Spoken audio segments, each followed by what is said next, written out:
comfort zone. However, sometimes different thing happens, right? Imagine a student going to university. Suppose a friend's bullying the student about their appearance, maybe body shaming comments or something.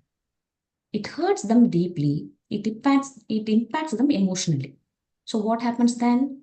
The student may take a strong decision. I'll reduce my weight and I will change myself. This time, even though workout is painful, they push themselves. Why? Because every time they feel like giving up, the memory of humiliation comes back. It fuels them keep going. So does this mean we always need a humiliation or pain to achieve our goals? Of course not. This is not the way, the healthy way. But it does show us an important truth: the humiliation registered strongly in the subconscious mind. You see, every strong emotion, whether happiness, sad, love, fear, or humiliation, leaves deep imprint in the subconscious mind. That is why you never forget the happiest event or the most painful events in your life. They are emotionally charged, so they get stored in your subconscious mind forever. When a decision is tied to a strong emotional imprint, your subconscious take it seriously. And then when subconscious mind is convinced, your body and mind start support to the goal rather than resisting it. So the key lesson here is, if we want to achieve success, we do not need any humiliation or a pain, but we do need to engage our subconscious mind in the right way. Since I am involved in subconscious mind quite a few times, you may all be curious to know who is this fellow is. Let us see about the mind.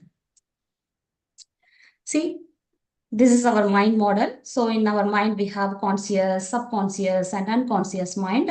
Each and every one of them have their own roles and responsibilities. So this unconscious mind takes care of all the involuntary activities, like digestive system, immune system, breathing systems, those stuff taken care by this unconscious mind. Let's not worry about that. Now let us focus on conscious and subconscious mind alone. So science and psychology tells us the conscious mind is only about 5 to 10% of our mind. It is the part makes decisions, set goals, and reasons logically. Right? But the subconscious mind is 90 to 95% of our mind. It stores habits, emotions, beliefs, and all our automatic patterns. If the subconscious mind is not convinced about a goal, it will pull you back into the comfort zone. So setting a goal with the conscious mind is not enough. Unless the subconscious accepts it, we won't stick to it. So far, we have got some insights about conscious, subconscious, and unconscious mind. Without knowing RAS, knowing about this mind leaves us in a half bit. So this subconscious mind execute our ideas with the help of RAS. Are you all curious what is this RAS? This is nothing but a reticular activating system. This is a filtering system in our brain which keeps us focused on the information which supports our beliefs. Filters out all the irrelevant information. So if you see, we are constantly bombarded with the millions of information through our sensory organs. At the time, this RAS act as a gatekeeper and it shows us only the relevant information. So that is what the purpose of this reticular activating system. If you see in this example, let us say if you buy a red Honda Civic, suddenly in a road, you can see everywhere the red Honda Civic. This doesn't mean we have influenced others to buy it. It is our RAS see that car as relevant and asking us to notice them. In another example, you can consider. Think of in a huge crowd, everyone is like loudly talking. If someone called your name from far, how you are hearing it properly? Why are you paying attention to your name? It is your RAS filtering out others and focusing you to hear that sound when you hear your name in a big crowd. So our thought also works in the same way. what you focus on, you are going to attract more. So if you focus on good thoughts, you will be surrounded with good feeling thoughts. If you focus on unpleasant thoughts, you will be surrounded with many unpleasant thoughts. That is a science. You can think of this now, you can think of this RAS as a genie, right? So it is our genie at work. We should be more aware of what we are focusing on. Now, the saying of Enam pol வாழ்க்கை, thought creates reality, resonates more, I think. So, is it so interesting, right? So, whatever we are noticing in is not a coincidence. Our genie, that RAS reticular activating system, is asking us to pay attention. That is why we are noticing everything in our life. Ah, it is so cool, right? So we do also have our genie within us. To assign tasks to it, we don't need to rub any lamp or something. We just need to impress the subconscious mind. So then this genie will take a command from subconscious mind saying your wish is my command, and then it will start acting on it. It will do its activity to fulfill our ask. So that is what this RAS is as a genie in our life. All right, now we understand the science behind our mind, how it works, and the next step to influence our subconscious mind. But how do we do that? How can we register something deeply into the subconscious mind? Let us explore what modern science says. See, modern psychology offers different types of tools. If you see here, mindfulness practice, breathing exercise, meditation, hypnotism, journaling, gratitude, prayers. So these are all the things they are offering in the modern psychology to reprogram your subconscious mind. Now let us see what our Maharishi has offered to us. In our sky system, Maharishi has offered a complete path for human growth and balance. He has given a physical exercise for to strengthen and harmonize our body, Kaya Kalpa practice to preserve vitality and sharpen the mind, and meditation to nurture the soul. Even meditation in modern tradition, it is not a single step, right? It naturally includes breathing practices, introspection, and divine blessings. So Maharishi did not stop with these alone. He has provided many more methods, different types of vehicles to guide us towards inner peace and higher consciousness. Ultimately, it is in our hand whether we can choose to use these gifts in wisely and transform our lives, or ignore them and let the opportunity slips away from our life. See, he's not stopped with only one thing. So he has provided us many vehicles to achieve our goals and succeed in our life.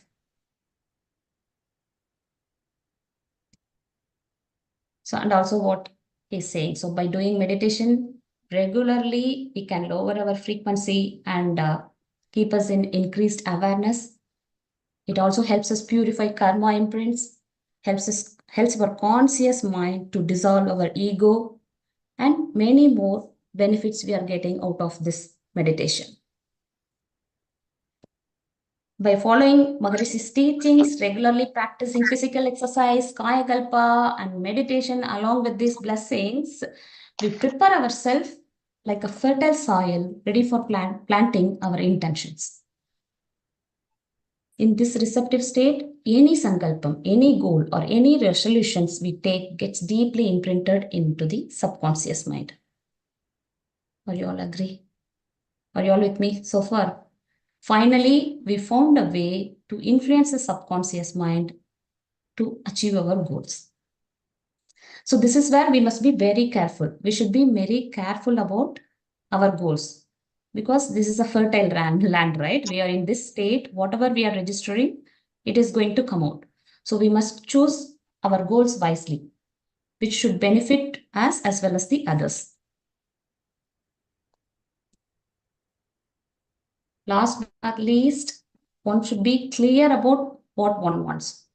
Be precise about your goals, and most importantly, believe you are worthy to receiving what you asked for.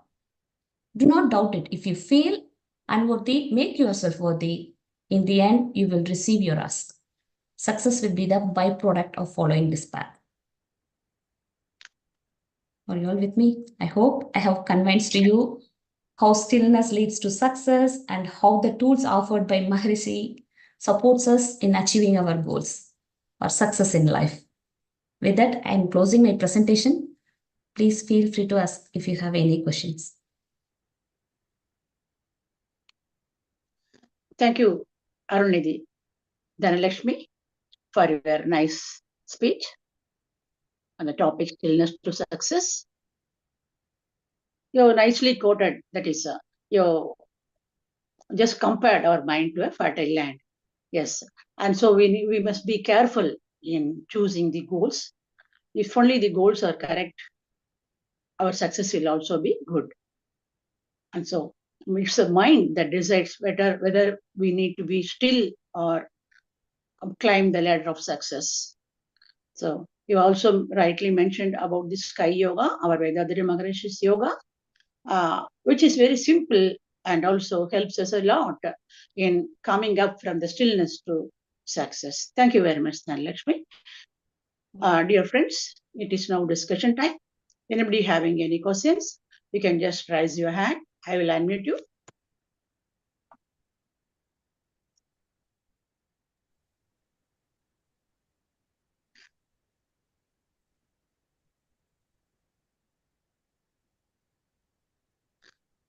Professor Balchandran. Yes, Arulnidhi Dhanalakshmi. Very nice presentation in a very, very simple way. Swamiji is known for simplified Kundalini. Yeah. He's able to simplify things. You are able to, from psychology, you quoted so many things about mind, subconscious mind, conscious mind, unconscious mind, and how these things are connected. And exactly all those things, Swamiji, without even, so he's called a common man's philosopher. So without knowing even the terminology, he has given us practice. Yeah. Just do this practice, and then Yes. you will be able to achieve. But then also fix a goal for your life. Purpose of life is one of his main lectures. And who am I understanding all this? So when such big goals are there, automatically you will find that there's small discomfort in doing an exercise or meditation will become a pressure. That's a very nice way you brought it out. Very nice. Thank you very much on this Wife Appreciation Day. You have come out with a very beautiful concept of Vedadri Maharshi, explaining it in very, very simple terms. On behalf of all of us here, I thank you very much for your order. Now, over Thanks, to Aya. It Bharati is my Madam. honor. So on this day, I had a chance to present. So it is a surprise to me. I think I did my level best to explain whatever I have in my mind in a short period. I prepared and presented this one. If anywhere I'm not explaining correctly, please forgive me. No, it was very, very nice. Thank you. Over to Bharati Thanks. Madam for any announcements. Yes, it's actually short and sweet. Dhanalakshmi ma'am. Dear participants, let's all come to meditative state now to bless our speaker, Dhanalakshmi. Arulnidhi Dhanalakshmi, be blessed by the divine. Her family be blessed by the divine. Her present and future endeavors be blessed by the divine. Dear participants, would you like to? I think you are all feeling happy and immersed in the mind, with your mind probably, to come up to climb the ladder of success. Of course, many are climbing and many would have reached the success point too. Yet, okay. Thank you once again, Dhanalakshmi, Arulnidhi Dhanalakshmi, for your nice and sweet speech. Yeah. Dear participants, I have some announcements to be made. We have foundation course being held twice monthly. That is on first, that starts from 1st and 16th of every month. Also, Kayakalpa course is done on 2nd Sunday of every month. Also, to know more on Sky Yoga, you can log on to www.kundaliniyoga.edu.in.